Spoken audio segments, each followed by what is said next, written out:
saudara-saudariku, terkhusus Adinda, Yuda, dan Laini. Semoga Allah Subhanahu wa Ta'ala mencurahkan rahmat dan berkah kepada kita semua. Hari ini 17 Dzulqa'dah 1437 Hijrah. Mohon diingat Adinda, tidak hanya tanggal Masehinya, tapi juga tanggal Hijriah. 17 Dzulqa'dah 1437 Hijrah bertepatan dengan tanggal 20 Agustus 2016. Dari sekian hamba Allah yang tengah beraktivitas saat ini, ternyata kita semua yang dipilih oleh Allah untuk terlibat mengikuti prosesi ibadah ini.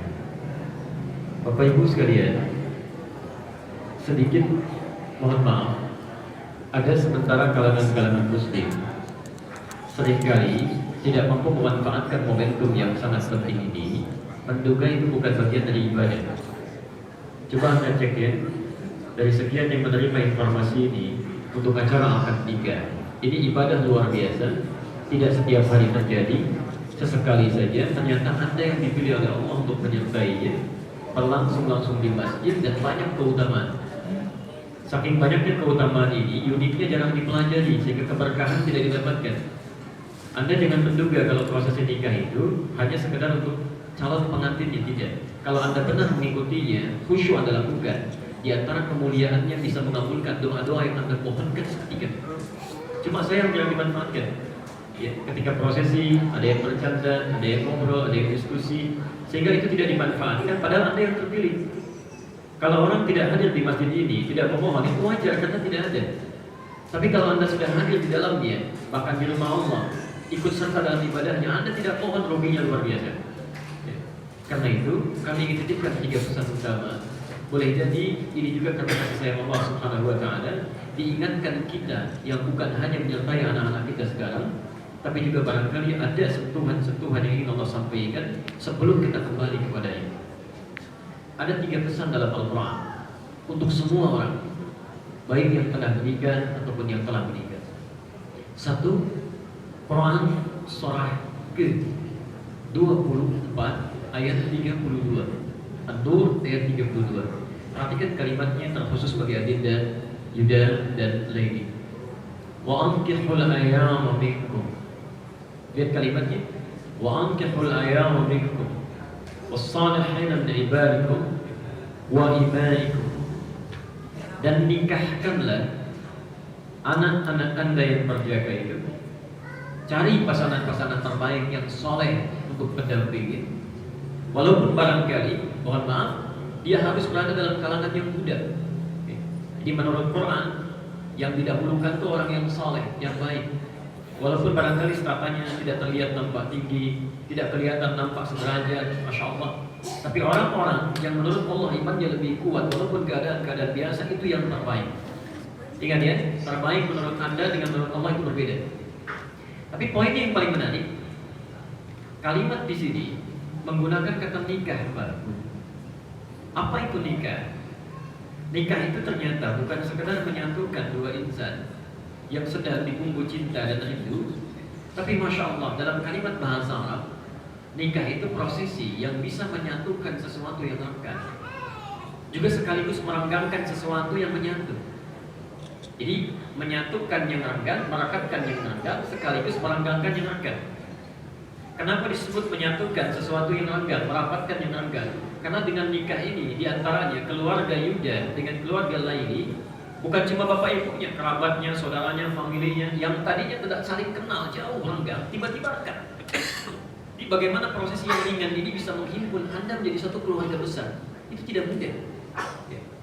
Tapi saat yang bersamaan, ada yang menarik yang Allah ingin tunjukkan, Masya Allah, yang Allah ingin tunjukkan kepada dua adinda ini yang telah menikah. Jadi kalau bagian pertama tadi untuk kita semua, ya, maaf, saking inginnya Allah menjadikan Anda, hubungan Anda menjadi rekat, jangan jadi yang lain. Melalui 2 pasangan ini lebih rekat lagi.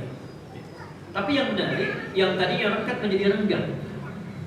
Ini Yuda adalah ini dikandung ibundanya 9 bulan, disapi dan disusui sampai dengan 2 tahun, dirawat luar biasa. Ayahnya berjuang, peluk keringatnya.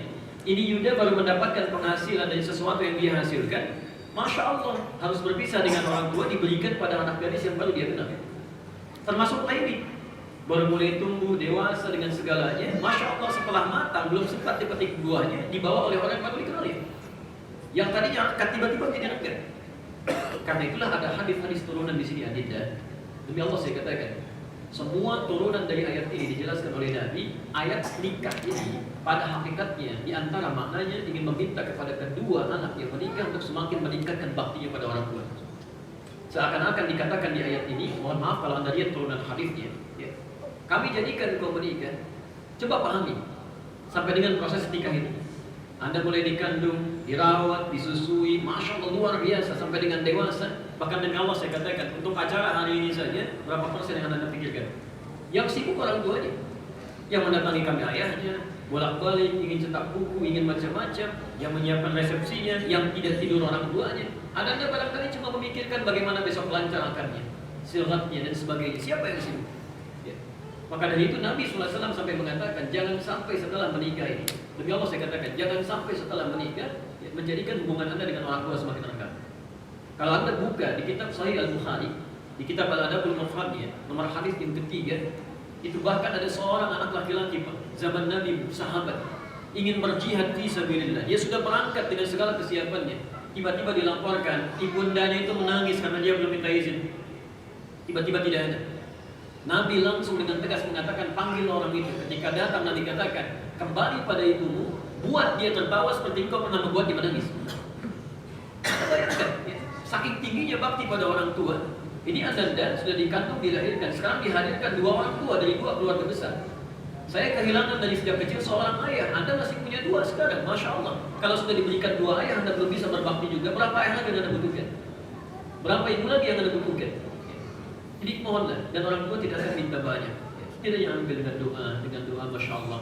Anda berdua sholat dengan baik ketika sampai rumah, itu cukup menghilangkan segala capek, lelah dan sebagainya. Begitu Anda Yuda jadi imam, di belakang istrinya kemudian berdoa, mengucapkan kalimat Rabbil Filni, wali ya Allah, mohon ampuni bapak ibu saya, ya Allah. Sayangi keduanya, ya Allah. Belum sanggup hamba membalas jasa keduanya sampai dengan hari ini. Itu cukup, ya, cukup. Coba Anda yang sudah sampai saat ini berumah tangga, sudah puluhan tahun, berapa kali dalam sholatnya kemudian mendoakan orang tuanya. Padahal itu kewajiban kita, itu Quran yang bicara. Quran surah 46 ayat 15, posisi paling kiri sebelah atas. Kata Quran, jika Anda usia sudah 40 tahun saja, bukan yang hanya baru menikah, Anda usia 40 tahun, falamma balagha 40 sanatan, 40 tahun, maka dia harus mulai selalu berdoa. Bahasa Qurannya selalu berdoa. Rabbi auzi'ni an ashkura ni'mataka allati an'amta 'alayya wa 'ala walidayya. Ya Allah, mohon bimbing hamba ya Allah dalam usia sampai 40 tahun ini untuk mensyukuri nikmat yang Kau berikan pada hamba dan kepada kedua orang tua hamba. Kata para ulama, kenapa kedua orang tua itu disertakan di sana? Karena jangan-jangan hidup Anda nikmat ini, jasa Anda, maaf, peran Anda cuma 30%, mungkin 70%-nya bapak ibu. Ibu yang menangis malam hari, berdoa setelah tahajud supaya anaknya mendapatkan kenikmatan tidak seperti ibunya. Bapaknya juga menangis, minta supaya anaknya bisa hidup dengan nyaman. Bukankah Hajar yang bolak-balik Safa dan Marwah mencari air, tapi Ismail baru bergerak sedikit mendapatkan airnya? Yang usaha itu ibunya. Jangan Anda kira kalau Anda lebih dari 40 tahun nikmat hidupnya sekarang, banyak penghasilan, mungkin bukan jasa Anda sebetulnya. 70%-nya ada doa ibu, ada doa ayah ketika menderita. Makanya kata Quran, seorang anak ada isyarat, bahkan setelah 40 tahun dia berumah tangga, masih ada orang tuanya belum bisa mendoakannya saja, itu anak disebut kurang syukur itu. Demi Allah saya katakan, ini bagian yang pertama. Jadi kalau yang baru menikah saja diminta merenungkan, bagaimana dengan kita yang telah menikah belasan tahun, puluhan tahun, dan tidak ada mantan orang tua. Berapa kali dalam sehari Anda bisa mendoakan ke orang tuanya? Sekedar doa saja. Ini bagian yang pertama. Jadi pulang dari sini, Anda temui kedua orang tuanya, minta ridhanya. Ya. Kalau malam-malam kemarin Yuda sendirian, Laili sendirian, ketika sama-sama kunjungi ya, keluarga Yudanya, keluarga Lailinya, minta ridhanya, minta bimbingannya. Dan dengan itu rahmat Allah akan diturunkan. Sampai turun hari setelahnya kata Nabi di kitab yang sama, ridhallahi fi ridhal walidain, wa sukhtullahi fi sukhtil walidain. Ridhonya Allah akan diturunkan dengan kedua orang tua yang ridha. Tapi demi Allah, ketika Anda menyinggung keduanya, maka Allah juga akan berusaha untuk tidak pernah memuluskan jalan-jalan Anda berdua. Yang kedua, nasihat Quran yang kedua tercantum di Quran surah ke-30 Ar-Rum ayat ke-21, posisi paling kiri di bawah. Perhatikan kalimatnya dan barangkali ini dibacakan saat dari mulai akad pernikahan. Dan uniknya, Dalam setiap pernikahan kalimat ini dicantumkan dalam undangan. Yang anehnya, yang undang sendiri nggak pernah belajar tentang ayatnya. Anda nyuruh orang lain baca ayatnya, Anda sendiri nggak pernah baca ayatnya. Wa min ayatihi an khalaqalakum min anfusikum azwajan litaskunu ilaiha. Baik. Perhatikan kalimat kedua ini, wa min ayatihi. Di antara tanda-tanda yang mendekatkan seseorang kepada Allah. Saudara-saudariku, tidak akan pernah disebutkan dalam bahasa Arab kalimat ayat. Saya ulang, tidak akan pernah disebutkan dalam bahasa Arab kalimat ayat kecuali tanda yang mendekatkan kita kepada Allah. Kenapa isi Quran disebut dengan ayat? Karena setiap Anda baca Quran, Anda lebih dekat dengan Allah. Silakan kalau tidak percaya, Anda buka mushaf, Anda baca Quran, hubungan Anda dengan Allah semakin meningkat. Yang paling benar, ayat nikah itu dibuka oleh Quran dengan kata ayat. Kaidah tafsir menyebutkan, jika di dalam Quran ada kalimat dibuka dengan ayat, maka informasi yang dimaksudkan harus mampu mendekatkan seseorang dengan Allah Subhanahu wa taala. Ketika Allah menyatukan antara Yuda dengan Laili, dibuka dengan kalimat ayat, seakan-akan ingin mengatakan, "Hei, saya izinkan kalian berdua menikah, bukan sekedar hanya ingin menyatukan pasangan ini, bukan. Tapi pernikahan ini harus mampu mendekatkan Yuda dan Laili dengan Allah Subhanahu wa taala." Di hikmah pernikahan yang kedua, rumah tangga itu bukan sekedar membina, Pak. Punya keturunan, tidak. Tapi bagaimana dengan itu diri kita menjadi lebih dekat dengan Allah. Jadi kalau ada di sini, mohon maaf ya, yang sudah belasan tahun, puluhan tahun berumah tangga tidak menjadi lebih dekat dengan Allah, ada yang salah di rumah tangganya. Ada yang keliru. Harus beda. Kalau cuma mencumbu cinta, orang kafir pun bisa. Kalau cuma mendapatkan keturunan, orang kafir pun punya. Bedanya kita dengan mereka, orang Islam itu harus lebih dekat dirinya dengan Allah ketika dia menikah.